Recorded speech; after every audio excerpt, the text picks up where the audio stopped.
Hello students, welcome to my channel Science Education. So what we are going to start is 10th biology as per NCERT and CBSE syllabus.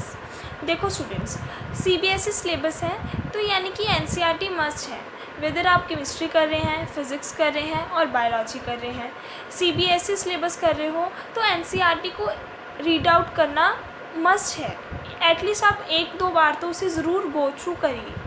लेकिन NCERT को starting में read करना थोड़ा typical है, उसमें थोड़ी language typical दी होती है, थोड़ा शॉर्ट फॉर्म में ज़्यादा दिया होता है, लेकिन ज़रूरी है वो करना क्योंकि NCERT का ही सिलेबस हम लोग स्टडी कर रहे हैं.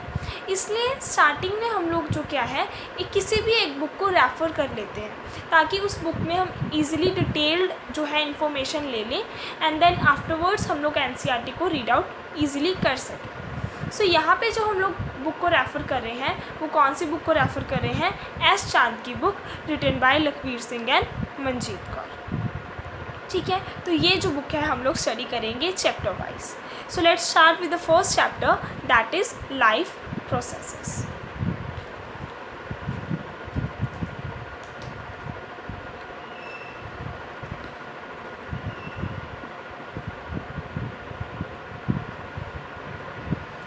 What is life processes? Of course आपका चैप्टर का नेम है लाइफ प्रोसेसेस, तो आपको पता होना चाहिए that what do you mean bye life processes. क्या होता है लाइफ प्रोसेसेस? देखिए, लाइफ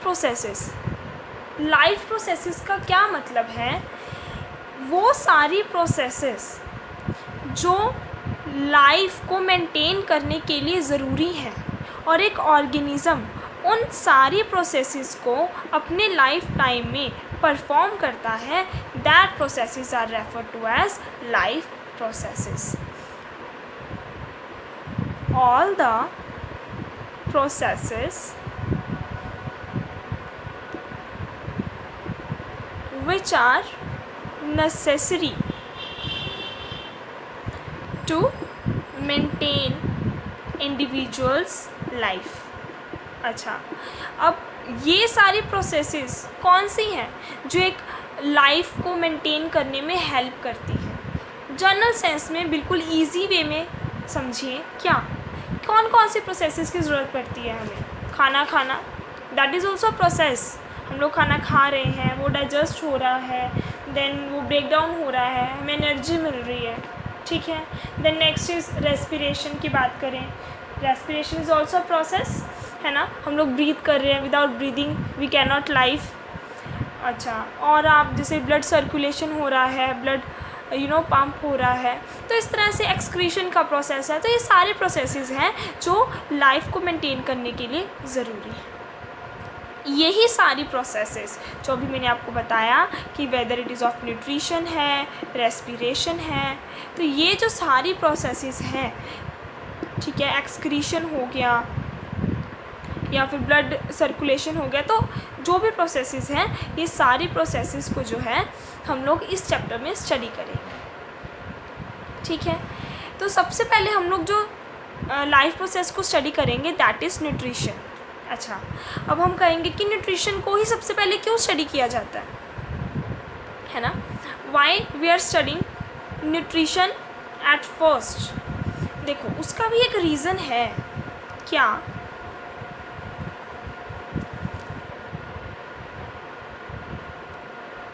उसका रीज़न है एनर्जी. जो भी मैंने आपको प्रोसेसेस बताई उन सारी प्रोसेसेस को परफॉर्म करने के लिए एनर्जी की ज़रूरत है. Without energy you can not perform any of the process.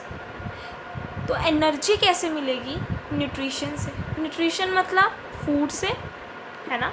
आप जनरल वे में यही देखते हो कि फूड क्या हो रहा है, फूड का ब्रेक डाउन हो रहा है और ब्रेक डाउन से हमें क्या मिल रही है? एनर्जी मिल रही है. ठीक है ना. सो इसलिए इस एनर्जी के लिए हम सबसे पहले क्या है कि मीन्स न्यूट्रिशन को स्टडी करते हैं क्योंकि न्यूट्रिशन से ही हमें जो है एनर्जी मिलती है. And food is a source which provide us energy to perform these all processes or you can say these all activities. Okay, next is ये एनर्जी हमें क्या सिर्फ डे टाइम में ज़रूरत है, नाइट टाइम में नहीं है? तो नहीं, हमें डे और नाइट दोनों टाइम में ही एनर्जी की ज़रूरत है। Always we need a energy. कैसे? डे टाइम में तो हम कह रहे हैं कि हम लोग प्रोसेसेस को मेंटेन मतलब परफॉर्म कर रहे हैं, इसलिए हमें चाहिए। नाइट टाइम में भी हमें चाहिए। कैसे? अब हार्ट है, ठीक है, हार्ट क्या है? 24/7 पंप कर रहा है। आप सो रहे हैं फिर भी हार्ट पंप कर रहा है। आप कुछ खा रहे हो, खाने के बाद सो जाते हो, then also digestion takes place, है ना। फूड का कॉन्टीन्यूसली ब्रेकडाउन हो रहा है और एनर्जी प्रोवाइड हो रही है। सो इस तरह से आपको क्या है, energy day and night always you need the energy. और वो हमें कहाँ से मिलती है? न्यूट्रिशन से।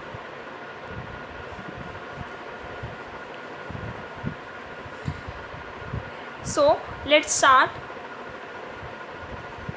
With the nutrition.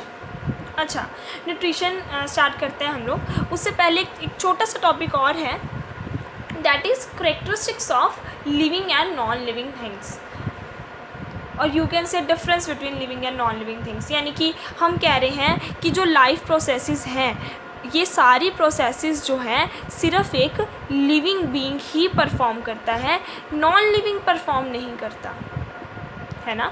Living being he perform करता है, नॉन लिविंग परफॉर्म नहीं करता। सो जस्ट एक छोटा सा टॉपिक है इसमें कि क्या क्या करेक्टरिस्टिक्स हैं लिविंग बीइंग्स की और लिविंग थिंग्स की। तो उसमें हमारे पास क्या है कि सिंपल है ना, कि जो ये सारे प्रोसेसेस को परफॉर्म करे वो हमारे पास क्या है, लिविंग थिंग्स हैं। जो ये सारे प्रोसेसेस को परफॉर्म नहीं करे, that is refer to as non living things. जैसे कि न्यूट्रिशन हो गया, ये सारे क्या है, न्यूट्रिशन मतलब न्यूट्रिशन हो गया, रेस्पिरेशन हो गया, या फिर मेन जो आपका है किसी भी स्टिमुलाई को रिस्पॉन्ड करना।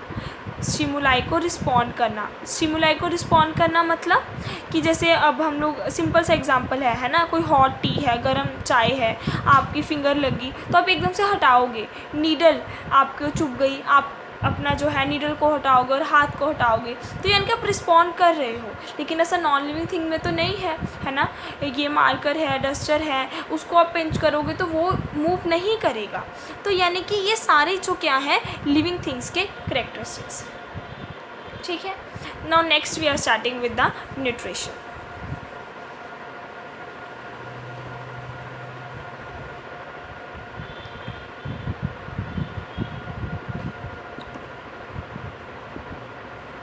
ओके, तो हमने कहा कि हमें जो न्यूट्रिशन है वो कहाँ से मिलता है, फूड से। ओके, एक सिंपल सी लाइन में लिख रही हूँ, what food is an organic compound, और you can say organic substance. अब आपको पता है कि यहाँ पे ऑर्गेनिक का क्या मतलब है? What do you mean by organic here? Food आप, ठीक है, सिंपल वे में फूड आपने खाया, आपको न्यूट्रिशन मिल गया, एनर्जी मिल गई, ठीक है, but what is organic here? देखो, ऑर्गेनिक यहाँ पे हम लोग जनरली दो तरह के कंपाउंड्स हैं हमारे पास। एक तो हमारे पास होता है inorganic compound and second is organic compound. What is inorganic and what is organic here, ये समझना है हमें पहले। देखो, ऑर्गेनिक कंपाउंड्स वो होते हैं, वो सारे कंपाउंड्स जिनमें कार्बन एंड हाइड्रोजन दोनों चीज़ें प्रेजेंट हों। ये नहीं है कि सिर्फ कार्बन हो, हाइड्रोजन ना हो, हाइड्रोजन हो, कार्बन ना हो, नो, दोनों चीज़ों का प्रेजेंट होना, दोनों एटम्स का प्रेजेंट होना ज़रूरी है। जिस भी कंपाउंड में दोनों एटम्स प्रेजेंट हैं, that is refer to as organic compounds. और बाकी जो एटम्स हैं जो इसमें मतलब आ जाते हैं, बाकी जो कंपाउंड्स बच गए जिनमें और कोई भी एटम आ सकता है, so that is refer to as inorganic compound. इस चीज़ को आप इजीली समझ सकते हो with the reaction of photosynthesis. कैसे? देखो, फोटोसिंथेसिस में क्या होता है, क्या रिएक्शन है फोटोसिंथेसिस की? CO2 plus water, then here sunlight, chlorophyll, what gives you C6, H12, O6 and O2. This is a reaction of balance नहीं किया मैंने, बट जस्ट आपको समझना है, ठीक है। तो क्या है इसमें, ये फोटोसिंथेसिस की रिएक्शन है, ठीक है। This is what, glucose. I hope ये भी आपको पता ही होगा, ग्लूकोज, है ना। अब यहाँ पे ध्यान से समझो इस चीज़ को, कार्बन है लेकिन हाइड्रोजन नहीं है, हाइड्रोजन है कार्बन नहीं है। यहाँ पे क्या है, कार्बन और हाइड्रोजन दोनों हैं। ये आपने डेफिनेशन बहुत बार कहीं पे रीड आउट किया होगा, अदरवाइज़ आगे आप चैप्टर्स में करोगे।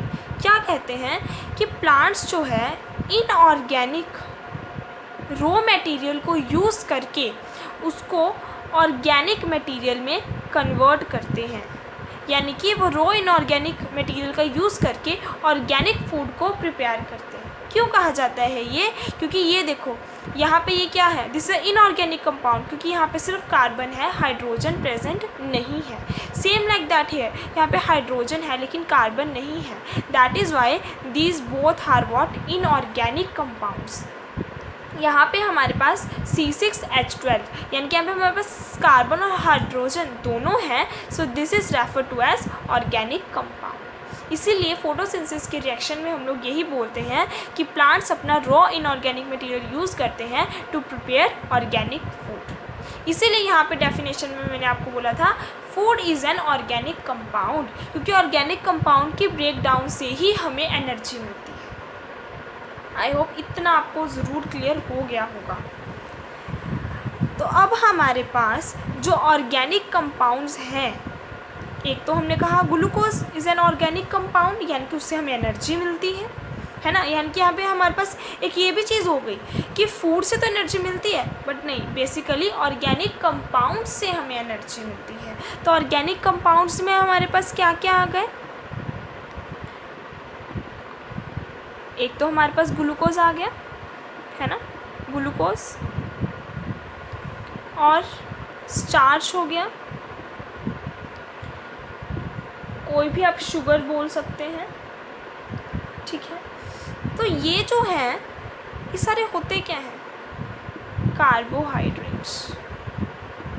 लेकिन यहाँ पे आप ये नहीं कहोगे कि सिर्फ ऑर्गेनिक कंपाउंड से ही एनर्जी मिलती है और किसी कंपाउंड से एनर्जी नहीं मिलेगी, नहीं, और भी चीज़ें हैं, जैसे कि हमारे पास प्रोटीन्स होते हैं, है ना, विटामिन्स हो गए, है ना, विटामिन्स हो गए, मिनरल्स हो गए, फैट्स हो गए। तो ये सारे भी क्या हैं, आपको एनर्जी प्रोवाइड करते हैं।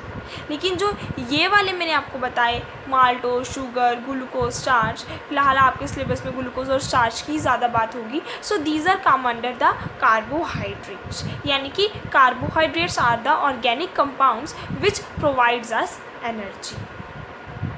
ओके, अब हमारे पास एक टर्म आता है that is nutrient.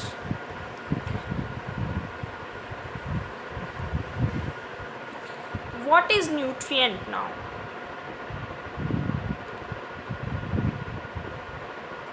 What is nutrient?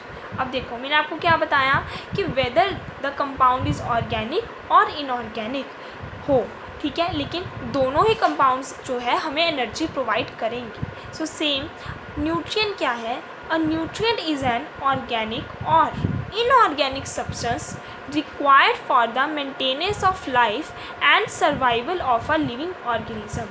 We can say that a nutrient is a substance which an organism obtained from its surroundings and uses it as a source of energy or for the biosynthesis of body constituents like tissues, organs. यानी कि same जो अभी मैंने आपको बताया, carbohydrates हो, proteins हो, minerals हो, विटामिन्स हो, वो सारे कंपाउंड्स, चाहे तो वो इनऑर्गेनिक कंपाउंड हो चाहे वो ऑर्गेनिक कंपाउंड हो, वो सारे कंपाउंड्स जो एक ह्यूमन बीइंग अपने सराउंडिंग से लेता है और उसको ऑब्टेन करता है सो दैट उसको एनर्जी मिले as a source of energy, वो जो भी कंपाउंड्स को यूटिलाइज़ करता है, ऑब्टेन करता है, उस सारे कंपाउंड्स को हम लोग क्या बोलते हैं, न्यूट्रिएंट्स। तभी हम बोलते हैं ना कि अपने डाइट में जो है हर तरह का न्यूट्रिएंट लो। क्यों कहते हैं हम लोग, क्योंकि वो सारे न्यूट्रिएंट्स से जो है हमें क्या मिलेगी, एनर्जी। ओके, अब हमने टॉपिक शुरू किया था न्यूट्रिशन, लेकिन मैम आपने तो न्यूट्रिशन की बात ही नहीं की। सो बस व्हाट इज़ न्यूट्रिशन? ये सारे न्यूट्रिएंट्स को की लेने की प्रोसेस को, ये सारे न्यूट्रिएंट्स की लेने की प्रोसेस को हम लोग क्या बोलते हैं? Nutrition. Nutrition is a process of intake of nutrients, जैसे कि carbohydrates, proteins, fats, vitamins, minerals by an organism, as well as the utilization of these nutrients by the organism for obtaining the energy. This all process is referred to as the nutrition. I hope I am clear myself. Now next topic is modes of nutrition. What do you mean by now modes of nutrition?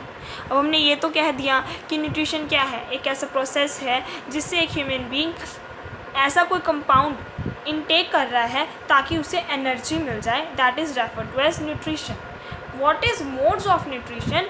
Modes का मतलब क्या हो गया हमारे पास? तरीके, है ना, वे, different तरीके जो हैं हमारे पास न्यूट्रिशन को लेने के लिए, that is refer to as modes of nutrition. उसमें हमारे पास क्या है? दो तरह के मोड्स ऑफ न्यूट्रिशन की हम लोग बात करते हैं। First one is autotrophic nutrition. Autotrophic nutrition में क्या हो रहा है कि ऐसे ऑर्गेनिजम्स जो अपना खाना खुद प्रिपेयर करते हैं, है ना, they prepare their own food, prepare their own food.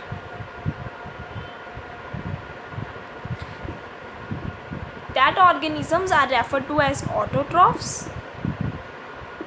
and that nutrition is mode of nutrition is referred to as autotrophic nutrition. इसका मैं आपको पहले ही बता ही चुकी हूँ। एग्जाम्पल याद करना बहुत ज़रूरी है। देखो बायोलॉजी में ये चीज़ ज़रूर है, आपको एग्जाम्पल, जहाँ पे एग्जाम्पल और यहाँ पे डायग्राम ज़रूरी है, वहाँ पे आप एग्जाम्पल और डायग्राम ज़रूर याद करें बना के। तो यहाँ पे हमारे पास जो एग्जाम्पल है that is green plants. Green plants अपना खाना खुद बनाते हैं। अच्छा, अब यहाँ पे आप जो है एक बात बताओ कि ग्रीन प्लांट्स में ऐसा क्या है कि वो अपना खाना खुद बना सकते हैं? क्योंकि मैं आपको ये कह रही हूँ कि जो नॉन ग्रीन प्लांट्स हैं, जो नॉन ग्रीन प्लांट्स हैं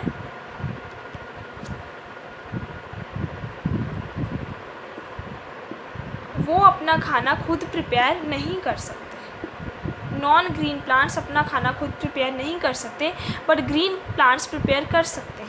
जबकि अब जैसे मैंने अभी आपको फोटोसिंथेसिस की रिएक्शन बताई है ना, CO2 प्लस वाटर और ये सब चीज़ें, है ना, यहाँ पे सनलाइट की एनर्जी एंड ऑल दैट। तो CO2 है, CO2 तो अब प्लांट्स हैं, चाहे ग्रीन प्लांट हो चाहे नॉन ग्रीन प्लांट हो, दोनों को ही अवेलेबल है एटमॉस्फेयर से। सेम लाइक दैट वाटर भी अवेलेबल है। Then what is left here? Sunlight की एनर्जी भी दोनों के अवेलेबल है। But what is here? यहाँ पे है कुछ जो ग्रीन प्लांट्स के पास तो है लेकिन नॉन ग्रीन प्लांट्स के पास नहीं है, जिसकी वजह से वो अपना खाना खुद प्रिपेयर नहीं कर सकते। They can not prepare their own food. तो ये आप मुझे ज़रूर कमेंट बॉक्स में लिख के बताएं कि what is the reason behind that non green plants can not prepare their own food. फिर मैं आपको नेक्स्ट लेक्चर में बताऊंगी कि व्हाट इज़ देयर कि जो ग्रीन प्लांट्स के पास है लेकिन नॉन ग्रीन प्लांट्स के पास नहीं है, जिसकी वजह से वो अपना खाना खुद प्रिपेयर कर सके। ठीक है। अच्छा, एक और एग्जांपल है अब हमारे पास ऑटोट्रॉफिक का। देखो बैक्टीरिया, वैसे तो बैक्टीरिया क्या है, खुद का खाना खुद नहीं बना सकते, है ना। बैक्टीरिया आर माइक्रो ऑर्गेनिजम्स, वो अपना खाना खुद नहीं बनाते बल्कि they are dependent upon some other organisms. लेकिन कुछ बैक्टीरिया हैं जो अपना खाना खुद प्रिपेयर कर सकते हैं। For example cyanobacteria. साइनोबैक्टीरिया को हम लोग क्या बोलते हैं? Blue alga.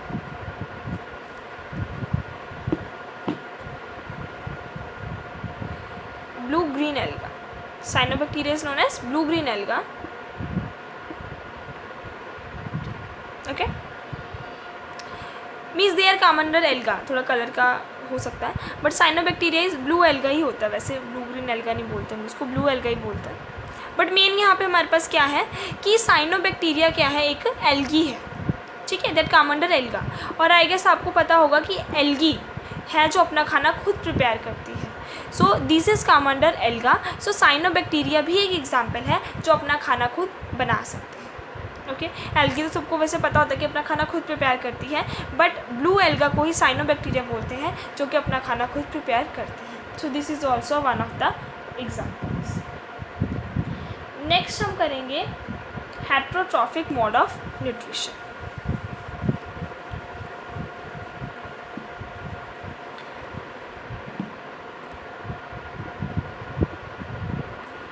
Heterotrophic mode of nutrition में क्या है, वो सारे ऑर्गेनिजम्स जो अपना खाना खुद प्रिपेयर नहीं कर सकते, that is refer to as heterotrophic mode of nutrition. They are dependent upon other organisms for their food. अब हेट्रोट्रॉफिक न्यूट्रिशन में बहुत सारे, जैसे कि हम लोग आ जाते हैं, है ना, हम लोगों को भी जो है अपना रॉ मटेरियल वगैरह जो है प्लांट्स से लेना पड़ता है, ठीक है। और सारे एनिमल्स हो गए, जैसे कि कोई भी है ना, इसे तो मैन हो गया है ना, पहले तो ह्यूमन बींग्स में हो गया, बाकी डॉग हो गया, कैट हो गया, डियर हो गया, इस तरह से एनिमल्स, यानी कि है ना, एनिमल्स हो गया, ह्यूमन बींग्स हो गया, मतलब एनिमल्स हो गया। तो ये सारे जो हैं कहाँ पे कैसे न्यूट्रिशन लेते हैं, हेट्रोट्रॉफिक मोड ऑफ न्यूट्रिशन से सर्वाइव करते हैं। और वो सारे ऑर्गेनिजम्स जो हेट्रोट्रॉफिक मोड ऑफ न्यूट्रिशन से सर्वाइव करते हैं, उन सबको हम लोग क्या बोलते हैं, heterotrophs.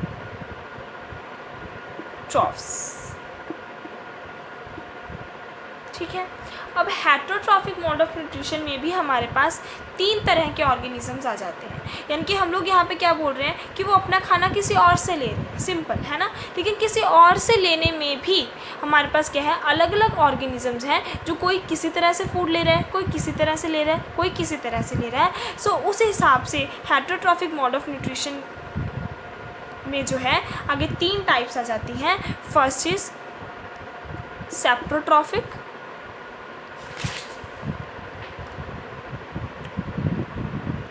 Saprotrophic mode of nutrition, next is parasitic mode of nutrition, and third is holozoic mode of nutrition. ठीक है, तो ये जो तीनों हैं, ये हम लोग जो है नेक्स्ट लेक्चर में स्टडी करेंगे।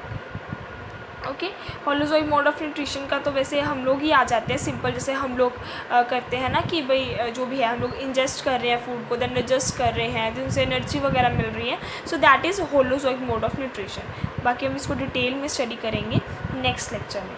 सो तब तक आप लोग जो है इसको एक बार अच्छे से स्टडी कर लो, ठीक है, रीड आउट कर लो।